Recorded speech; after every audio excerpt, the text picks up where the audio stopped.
After these things I saw 4 angels standing at the 4 corners of the earth, holding the 4 winds of the earth, that the wind should not blow on the earth, on the sea, or on any tree.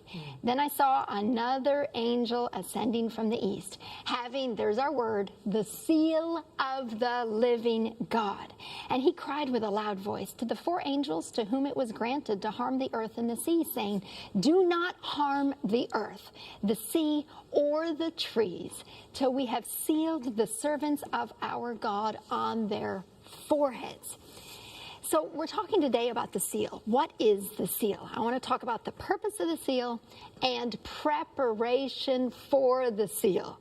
Because if we're going to be able to stand, and the only way we can stand is to be sealed, I want to know how I can be sealed, because that's important. Yes. We want to look at the purpose and the preparation. But turn with me to Ezekiel chapter 9. This is kind of a parallel passage, and it talks about the sealing.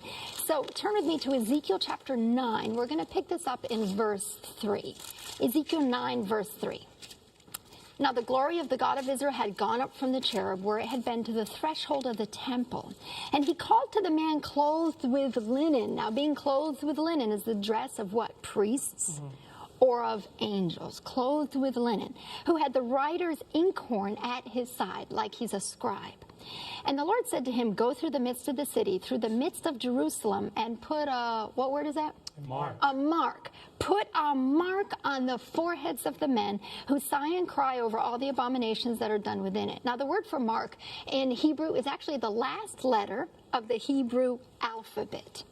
And it's a symbol of the last or remaining ones, or we could say the remnant. We see that in Revelation where the remnant are sealed. So those are sealed who are sighing and crying over the abominations that are done within it.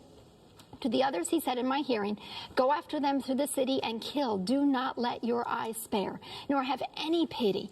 Utterly slay old and young men, maidens and little children and women. But do not come near anyone on whom is the mark. And begin at my sanctuary. 1 Peter 4:17 says, judgment begins where? At the house of God. Begin at my sanctuary. This reminds me almost as if, remember the children of Israel the night before, the Passover, and here's the sign on the doorposts, indicating to pass by.